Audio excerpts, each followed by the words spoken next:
जय हिंद फ्रेंड्स। तो आज हम स्टार्ट करते हैं इडोटेरिया का प्रैक्टिस सेट, जो कि आपको उसके बुक के पीछे दिया हुआ है। 15 प्रैक्टिस सेट दिए हुए, हम इसको रोज़ करके 15 दिन में इसको कंप्लीट कर लेंगे। आपको पता है कि किसी भी एग्ज़ाम के लिए करेंट अफेयर भी एक बहुत ही इंपॉर्टेंट रोल प्ले करता है। पीटी में तो खासकर ये बहुत इंपॉर्टेंट रोल प्ले करता है। हर एक एग्ज़ाम के पीटी में इसका परसेंटेज होता है पूछने का, वो सारे सब्जेक्ट से ज़्यादा होता है।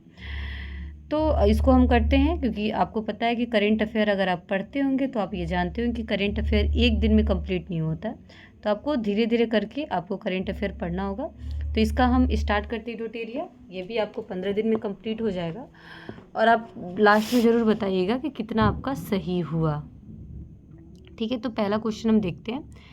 हाल ही में यूरोपीय संघ की यूरोपीय परिषद के नए अध्यक्ष के रूप में किसे चुना गया? ए ऑप्शन है इसका आपको चार्ल्स मिशेल, बी ऑप्शन है एंटोनियो कोस्टा, सी ऑप्शन है Herman Van Rompuy, D option है वॉन डेर लेन। तो इसका सही आंसर होगा ए ऑप्शन एंटोनियो कोस्टा।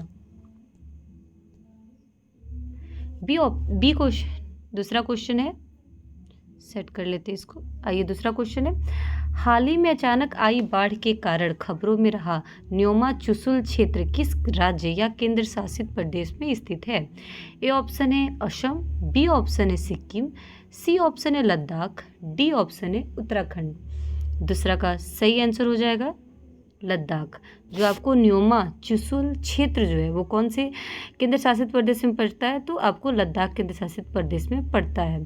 अब आप कमेंट सेक्शन में बताएंगे कि लद्दाख जो केंद्र शासित प्रदेश बना वो कौन से ईयर में बनाया गया था।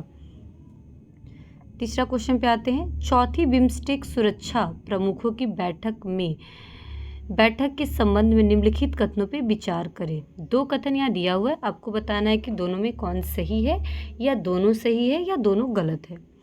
तो पहला ऑप्शन है यह म्यांमार के नौपीडा में आयोजित किया गया था। जो आपको चौथी बिम्स्टेक है, बिम्स्टेक सुरक्षा प्रमुख, अगर आप पढ़ते होंगे इडोटेरिया या फिर अगर आप पढ़ते होंगे एसपीडी, तो आपको जितने भी सम्मेलन होता है, जितनी भी बैठक होती है, उनको एक जगह दिया हुआ है। आप उसको जा कर के एक बार ज़रूर कंप्लीट कर ले, याद कर ले, क्योंकि वो एग्ज़ाम में पूछते हैं। तो जो चौथी बिम्स्टेक सुरक्षा प्रमुख की बैठक है, वो पहला क्वेश्चन है कि आपको म्यांमार के नौपीडा में आयोजित किया गया था। ये सही है, म्यांमार के नौपीडा में ही आयोजित किया गया था। दूसरा, भारत का प्रतिनिधित्व रक्षा सचिव गिरधर अरमाने ने किया था। ये गलत है। इसके जो आपको प्रतिनिधित्व जो भारत के थे वो आपको गिरधर अरमाने ने नहीं किया था। ठीक है, आप बताएंगे कि भारत का प्रतिनिधित्व किसने किया था। तो इसका ऑप्शन क्या हो जाएगा? केवल वन ऑप्शन हो जाएगा।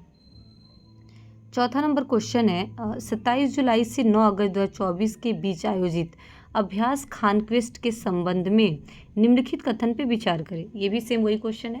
इसमें भी आपको दो क्वेश्चन दिए हुए हैं, आपको बताना है कौन सही है कौन गलत है, या दोनों सही है या दोनों गलत है।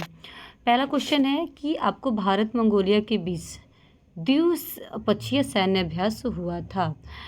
तो आप बताइए खानक्वेस्ट तो भारत मंगोलिया के बीच में क्या हुआ है कि सैन्य अभ्यास है। तो यह जो है आपको जो खानक्वेस्ट है वो भारत मंगोलिया के बीच नहीं है। यह बहुराष्ट्रीय जो कंपनी है, बहुराष्ट्रीय कंपनियां, उनके बीच में खानक्वेस्ट अभ्यास हुआ था। तो ये वाला पहला ऑप्शन तो आपको गलत हो गया। दूसरा है कि यह मंगोलिया की राजधानी उलान बटोर में आयोजित किया गया था। तो हाँ, ये सही है, ये मंगोलिया की राजधानी उलान बटोर में ही आयोजित किया गया था। यह एक बहुराष्ट्रीय कंपनी, बहुराष्ट्रीय जितने भी हैं उनका एक है अभ्यास है। ठीक है, तो इसका ऑप्शन हो जाएगा केवल दो, बी दूसरा ऑप्शन। आगे बढ़ते हैं। हाल ही में कौन सा देश अपने संपूर्ण जीव जंतुओं की चेकलिस्ट तैयार करने वाला विश्व का पहला देश बन गया है? चेकलिस्ट आपको पता ही होगा कि क्या होता है। जीव जंतु का चेकलिस्ट जो होता है, तो वो आपको जो तैयार करने वाला हो गया पहला देश कौन सा है? ए ऑप्शन है भूटान, बी ऑप्शन है म्यांमार, सी ऑप्शन है नेपाल, डी ऑप्शन है भारत। तो इसका सही आंसर जो क्या हो जाएगा? भारत। भारत ने क्या होता है, जीव जंतुओं की चेकलिस्ट क्या हुआ है, तैयार किया है।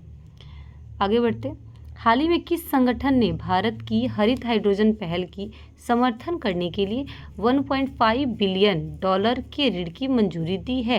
तो आपको बताना है कि किसने 1.5 बिलियन ऋण दिया है आपको हरित हाइड्रोजन पहल के लिए। ठीक है, तो ए ऑप्शन है विश्व बैंक, बी ऑप्शन है अंतर्राष्ट्रीय मुद्रा कोष, सी ऑप्शन है अंतर्राष्ट्रीय पुनर्निर्माण और विकास बैंक, डी ऑप्शन है अंतर्राष्ट्रीय विकास संघ। इसका सही आंसर हो जाएगा अंतर्राष्ट्रीय नहीं, इसका कौन जाएगा बैंक, विश्व बैंक हो जाएगा। ठीक है, विश्व बैंक। 7वां क्वेश्चन देखते हैं। मलेशिया की सबसे ऊंची चोटी माउंट किनाबालू पर विजय पाने वाली पहली भारतीय महिला कौन है? ए ऑप्शन है शिवांगी पाठक, बी ऑप्शन है निरुपमा पांडे, सी ऑप्शन है लक्ष्मी झा, डी ऑप्शन है बछेंद्री पाल। तो इसका सही आंसर क्या हो जाएगा आपको? लक्ष्मी झा। लक्ष्मी झा जो है वो आपको माउंट जो मलेशिया में जो सबसे ऊंची चोटी माउंट किनाबालू है उन पे विजय पाने वाली पहली ये भारतीय महिला बन गई है। कौन बन गई है? लक्ष्मी झा।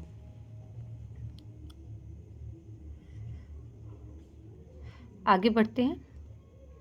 8वां नंबर क्वेश्चन क्या है कि संयुक्त राष्ट्र की किस एजेंसी ने हाल ही में वार्षिक विश्व ड्रग रिपोर्ट जारी की है? ए ऑप्शन है WHO ने, बी ऑप्शन है यूनिसेफ ने, डी ऑप्शन है UNOCD ने, डी ऑप्शन है यूनेस्को ने। तो आपको बताना है कि किसने आपको वार्षिक विश्व ड्रग रिपोर्ट जारी की है। पहले आप ऑप्शन में आप करी लिखिए, अगर आपको नहीं आता तो हम बताते हैं। इसका आंसर क्या होगा? इसका आंसर हो जाएगा सी, UNODC। आते 9th नंबर क्वेश्चन में, निम्नलिखित का मिलान करें। ए ऑप्शन है राज्य है और इधर राज्यपाल दिया है। राज्य और राज्यपाल तो बहुत इंपॉर्टेंट है किसी भी आपको एग्ज़ाम के लिए, चाहे रेलवे का एग्ज़ाम हो, चाहे आप BPSC का एग्ज़ाम दे रहे हो, या फिर किसी भी स्टेट का एग्ज़ाम वन लाइनर दे रहे हो, या फिर आप सब्जेक्टिव टाइप के एग्ज़ाम दे रहे हो, तो भी क्या होता है सब में ये इम्पॉर्टेंट होता है राज्यपाल। तो तेलंगाना की अगर हम बात करें तो तेलंगाना में कौन सा, तो तेलंगाना के राज्यपाल कौन है? तेलंगाना के राज्यपाल आपको हो गए, इसका ले लेते हैं हम। तेलंगाना का राज्यपाल कौन है? विष्णु देव वर्मा। ठीक है। बी है कि सिक्किम, सिक्किम का राज्यपाल कौन है? सिक्किम का राज्यपाल हो गए ओम प्रकाश माथुर, सिक्किम के ओम प्रकाश माथुर। अब बात करते हैं झारखंड, झारखंड के कौन है? तो झारखंड के हो गए संतोष कुमार गंगवार। और चौथा है छत्तीसगढ़ का कौन हो गया? आपको हो जाएगा छत्तीसगढ़ का रमन डेका। तो पहला का क्या हो गया? दूसरा किस में है? आपको बी ऑप्शन में पहला का दूसरा दिख रहा है, दूसरा का पहला सही है। सी ऑप्शन है आपको तीसरा का हो गया चौथा, तीसरा का चौथा, और चौथा का आपको डी ऑप्शन का तीसरा, तो इसका बी ऑप्शन सही है। आप अभी ही, अगर आपको राज्यपाल या फिर आपको मुख्यमंत्री का नाम नहीं याद है तो आप अभी ही क्या करिएगा, बुक से इसको याद करने की कोशिश करिएगा। ठीक है, आप याद कर ही लीजिएगा, इसको टालना नहीं, क्योंकि बहुत ही इंपॉर्टेंट टॉपिक है। आगे बढ़ते हैं। कौन सा 10वां नंबर क्वेश्चन क्या? भारत मंगोलिया संयुक्त सैन्य अभ्यास नोमैडिक एलिफेंट का 16वां संस्करण कहाँ हुआ था? ये भी आपको पूछता है कि नोमैडिक एलिफेंट, मैक्सिमम तो यही पूछता है कि किसके बीच में ये जो अभ्यास है, सैन्य अभ्यास है, किन दो देश के बीच में? तो नोमैडिक एलिफेंट है वो भारत और मंगोलिया के बीच में है। तो पहला आपको क्वेश्चन ये हो गया। दूसरा क्वेश्चन होता है कि कहाँ आयोजित किया गया? तो ए ऑप्शन है कोलकाता वेस्ट बंगाल में, बी ऑप्शन है उलानबाटर मंगोलिया में, डी ऑप्शन है आपको उमरोई मेघालय में, या डी ऑप्शन है गुवाहाटी असम में। तो इसका सी ऑप्शन हो जाएगा, ये उमरोई मेघालय में हुआ है। जो आपको नोमैडिक एलिफेंट जो आपको संयुक्त सैन्य अभ्यास है वो भारत मंगोलिया के बीच में है, और आपको उमरोई मेघालय में क्या हुआ है कि आपको हुआ है आयोजित। चलिए आइए 11 नंबर क्वेश्चन पे क्या है? जुलाई 2024 में आइडियाज़ फॉर लाइफ पहल किसने शुरू की? ए ऑप्शन है केंद्रीय पर्यावरण एवं जलवायु परिवर्तन मंत्री भूपेंद्र यादव ने, बी ऑप्शन है केंद्रीय पर्यावरण एवं जलवायु परिवर्तन मंत्री सर्बानंद सोनोवाल ने, सी ऑप्शन है प्रधानमंत्री नरेंद्र मोदी ने, डी ऑप्शन है राष्ट्रपति द्रौपदी मुर्मू ने। तो ये देखिए केंद्रीय और आपको पता है कि ये जो इंडियाज़ फॉर लाइफ पहल जो है वो आपको किसने शुरू किया है? केंद्रीय पर्यावरण एवं जलवायु मंत्री ने ही शुरू किया है। लेकिन यहाँ पे दो क्वेश्चन दिए हुए हैं, बस उसके मंत्री चेंज है, भूपेंद्र यादव और सर्बानंद सोनोवाल। तो आपको भूपेंद्र यादव जो है वो आपको हो गए केंद्रीय पर्यावरण एवं जलवायु मंत्री। अब आपको बताना है कि जो सर्बानंद सोनोवाल है वो आपको कौन सी मंत्री हैं, किस मंत्रालय के ये मंत्री हैं। ठीक है, तो ये आपको कमेंट में बताना है।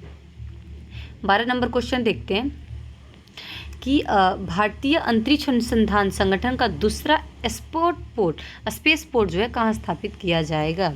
भारत का है इसरो, कहाँ आपका दूसरा स्पेस पोर्ट स्थापित करेगा?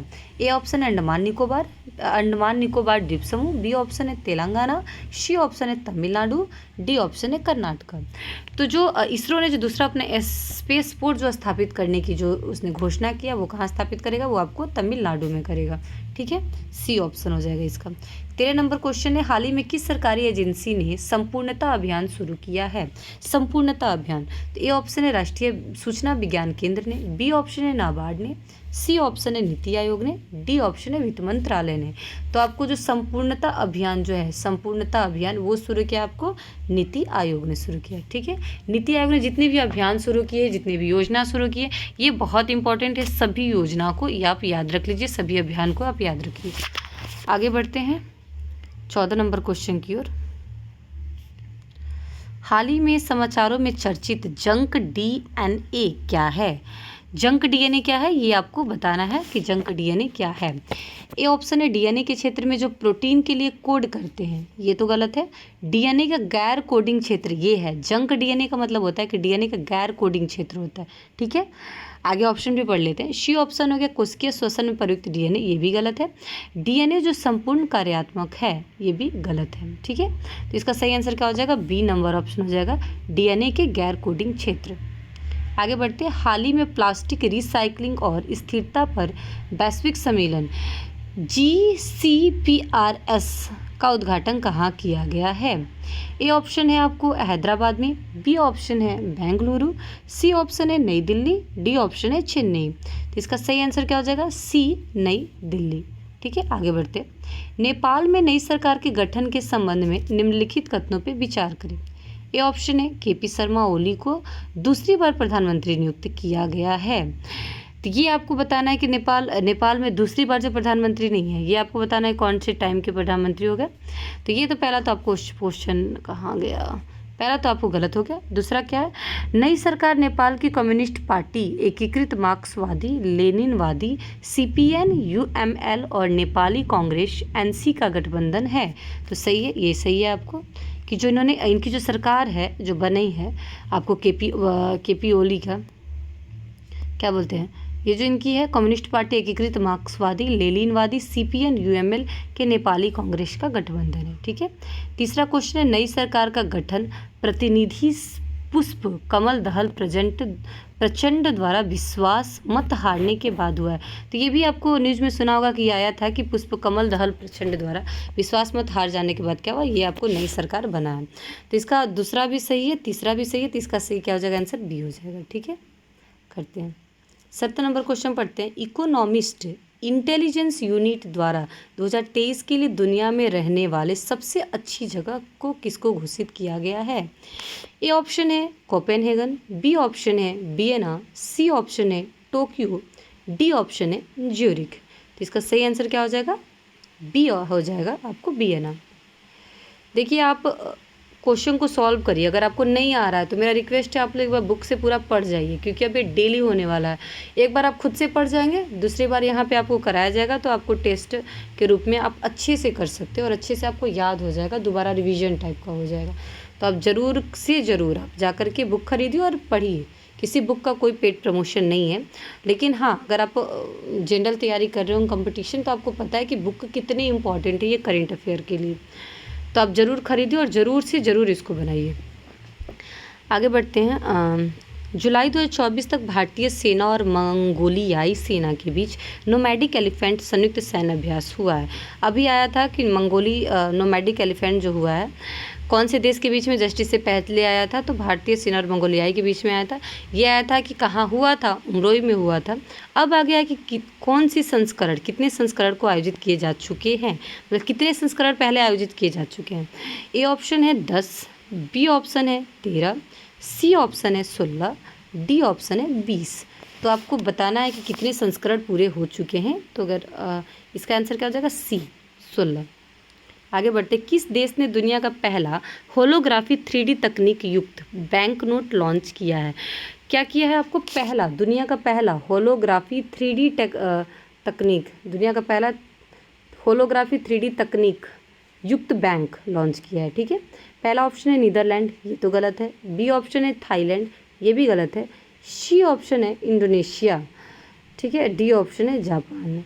तो सी ऑप्शन हो गया इंडोनेशिया। तो हाँ ठीक है, इंडोनेशिया का आपको सुलावेसी द्वीप पे हुआ था। कहाँ हुआ था? इंडोनेशिया के सुलावेसी द्वीप पे हुआ था, ठीक है।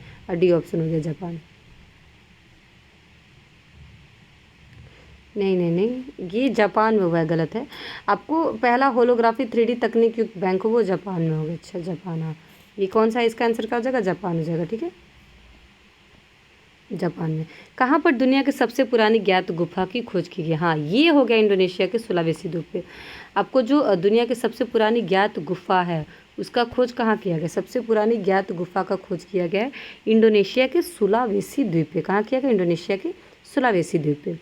नीदरलैंड, थाईलैंड ये सब गलत हो गया। केरल भी। सही ऑप्शन क्या होगा? इंडोनेशिया के सुलावेसी द्वीप पे। आगे बढ़ते हैं, आगे क्वेश्चन है 21 नंबर क्वेश्चन पे जाते हैं। किस देश ने हाल ही में उन्नत पृथ्वी अवलोकन उपग्रह ALOS-4 को लॉन्च किया है? ALOS-4 को जो है वो किस देश का आपको पृथ्वी अवलोकन उपग्रह है? ठीक है। ए ऑप्शन है नीदरलैंड, बी ऑप्शन है थाईलैंड, सी ऑप्शन है इंडोनेशिया, डी ऑप्शन है जापान। तो इसका सही आंसर क्या हो जाएगा? D Japan. आगे बढ़ते हैं 22 नंबर क्वेश्चन की तरफ। 22 नंबर क्वेश्चन, ठीक है। यूनेस्को द्वारा हाल ही में कौन सी पहल शुरू की गई थी? ए ऑप्शन है going together for youth creativity and well being. कौन सा पहला? Going together for youth creativity and well being, ठीक है। बी ऑप्शन है youth for global peace, C option है creative minds healthy lifes, D option है UNESCO youth environment programme. तो जो आपको यूनेस्को द्वारा जो पहल शुरू किया गया उस पहल का नाम है, पहला हो जाएगा going together for youth creativity and well being, ठीक है। आगे बढ़ते हैं 23 नंबर क्वेश्चन है। नाटो के अगले महासचिव के रूप में किसे नियुक्त किया गया है? ए ऑप्शन है जेंस स्टोल्टेनबर्ग, बी ऑप्शन है मार्क रूटी, सी ऑप्शन है Ursula von der Leyen, D option है बोरिस जॉनसन। तो इसका सही आंसर क्या हो जाएगा? बी मार्क रूटी। आगे बढ़ते हैं 24 नंबर क्वेश्चन क्या है? एशिया की सबसे बड़ी हेलीकॉप्टर निर्माण सुविधा का उद्घाटन कहाँ किया गया है? ए ऑप्शन है बिहटा बिहार में, बी ऑप्शन है तुमकुरू कर्नाटक में है, सी ऑप्शन है सैनपुरा महाराष्ट्र में है, डी ऑप्शन है मल्लाई पड़ी जो कि कहाँ है? केरला में। तो चलिए कौन सा क्वेश्चन सही हो जाएगा इसका? इसका हो जाएगा बी तुमकुरू कर्नाटक में पड़ता है, ठीक है। अंतर्राष्ट्रीय सौर गठबंधन ISA के वर्तमान महानिदेशक कौन है? ए ऑप्शन है doctor Ajay Mathur, B option है doctor Fatih Birol, C option है एंटोनियो गुटेरेस, डी ऑप्शन है उर्सुला वॉन डेर लेयन, ठीक है। तो 25 का आपको सही आंसर हो जाएगा ए अजय माथुर। 26 नंबर क्वेश्चन पढ़ते हैं। विश्व की पहली मिस AI कौन बनी है? मिस AI, ठीक है। ए ऑप्शन है केंजा लोइली, बी ऑप्शन है सातवारी, सी ऑप्शन है सोफिया, डी ऑप्शन है अलेक्सा। तो इसका सही आंसर हो जाएगा, कहाँ गया? केंजा लोइली, ठीक है। आगे बढ़ते हैं। हाल ही में समाचारों में देखा गया एंटारिस क्या है? ए ऑप्शन है पनडुब्बी, बी ऑप्शन है AI उपकरण, डी ऑप्शन है लाल अति दानव तारा, डी ऑप्शन है आक्रामक पौधा। तो इसका सही आंसर हो जाएगा सी लाल अति दानव तारा। एंटारिस क्या है? एंटारिस जो है वो क्या है? लाल अति दानव क्या है? तारा है, ठीक है। 15 जुलाई 2024 को चौथी बार नेपाल के प्रधानमंत्री के रूप में किसे नियुक्त किया गया है? ए ऑप्शन है रामचंद्र पैडोल, बी ऑप्शन है KP शर्मा ओली, सी ऑप्शन है शेर बहादुर देउबा, डी ऑप्शन है पुष्प कमल दहल। तो इसका सही आंसर क्या हो जाएगा? B KP Sharma Oli. आगे बढ़ते हैं 29 नंबर क्वेश्चन क्या है? हाल ही में जुलाई 2024 में किस देश ने समलैंगिकता को अपराध घोषित करने वाला एक मसौदा कानून अपनाया है?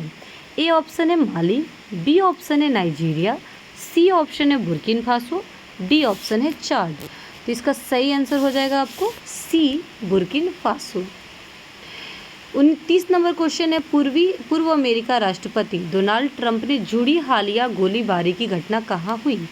ए ऑप्शन है न्यूयॉर्क, बी ऑप्शन है फ्लोरिडा, सी ऑप्शन है पेंसिल्वेनिया, डी ऑप्शन है वाशिंगटन DC। तो इसका सही आंसर क्या हो जाएगा? सी पेंसिल्वेनिया। 31 नंबर क्वेश्चन देखते हैं। हाल ही में कौन सा देश पशुधन उत्सर्जन, क्या है क्वेश्चन, कौन सा देश पशुधन उत्सर्जन कार्बन कर लगाने वाला दुनिया का पहला देश बन गया है?